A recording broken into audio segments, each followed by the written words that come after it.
بسم الله الرحمن الرحیم.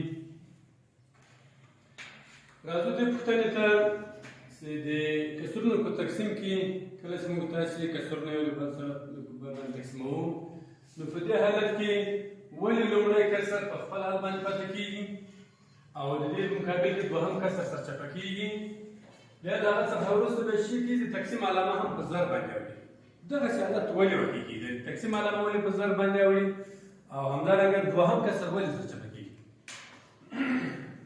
د دې د ثبوت لپاره موږ تاسې راځو یو چې A تقسیم په B باندې، همدارنګه C تقسیم په D باندې. داسې یو کسر موږ تاسې لرو، کسر الکسر لرو. اوس د دغو تقسیم لپاره موږ تاسې دا خبره چې کله کومه پوښتنه مو کړې د هغه په دې طریقه سره ده چې A تقسیم په B د تقسیم علامه په ضرب باندې راوړي او دوهم کسر به چی شي؟ سرچپه کېږي. دا یې D په C باندې. اوس دا به مساوي شي د کسرونو په ضرب کې صورت ضرب صورت او مخرج ضرب مخرج. A ضرب D تقسیم B ضرب C سره. دغه جواب راځي موږ تاسې ته.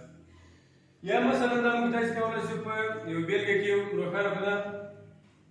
دلته موږ تاسې لرو چې دوه تقسیم په درې سره او همدارنګه تقسیم څلور تقسیم په شپږ سره. لومړی کسر په خپل حال باندې، دوه تقسیم په درې سره، تقسیم په او د تقسیم علامه په ضرب باندې راوړي، څلور تقسیم په شپږ باندې، دا به سرچپه شي شپږ تقسیم په څلور سره. نو د کسرونو په ضرب کې موږ تاسې ویلي صورت ضرب صورت او مخرج ضرب مخرج. دا به مساوي شي دوه ضرب شپږ تقسیم درې ضرب څلور سره. دا به مساوي شي دوه ضرب شپږ دولس او درې ضرب څلور هم دولس کېږي. دا به مساوي شي دولس په دولس باندې تقسیم کوو، حاصل به څولس راشي یو. دغه یې حاصل لاسته راغی. اوس زموږ تاسې خبره په دې کې د پوښتنه مو دا وه چې دغه حالت ولې منځته راځي چې لومړی کسر په خپل حال باندې لیکو، د تقسیم علامه په ضرب باندې بدلېږي او همدارنګه دوهم کسر سرچپه کېږي. د دې لپاره موږ تاسې اوس کار کوو. صحیح؟ دا په اثبات باندې رسوو. د دې د ثبوت رسولو لپاره موږ تاسې دغه مثال اخلو او تشریح کوو یې.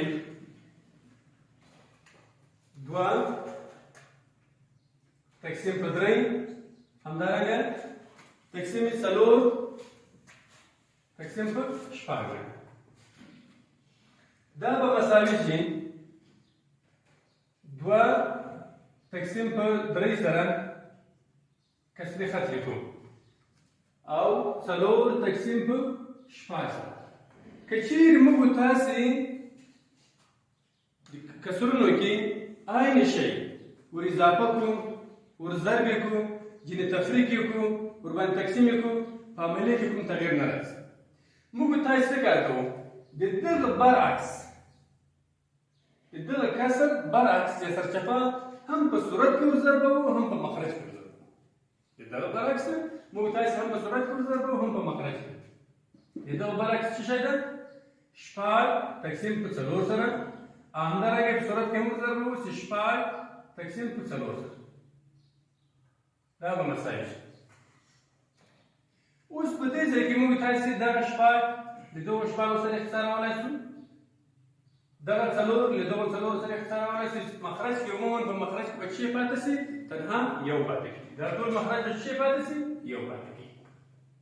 په صورت کې څه پاتې شو؟ دغه دوه کسرونه پاتې شو چې دوه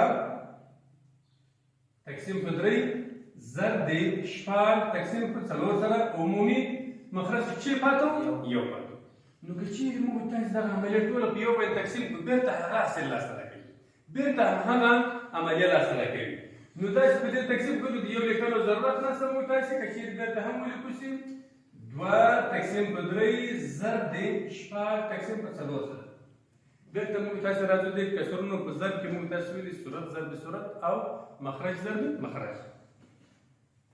دوه ضرب شپږ دولس، درې ضرب څلور هم دولس. نو دا به مساوي شي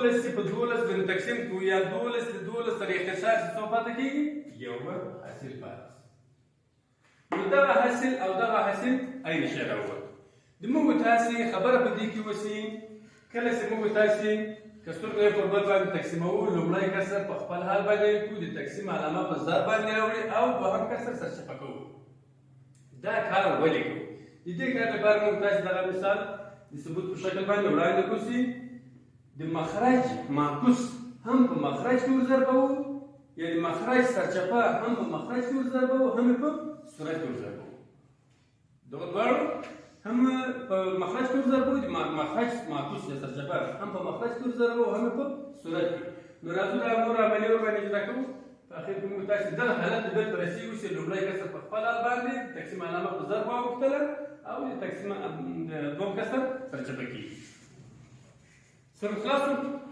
کومه پوښتنه چا سره شته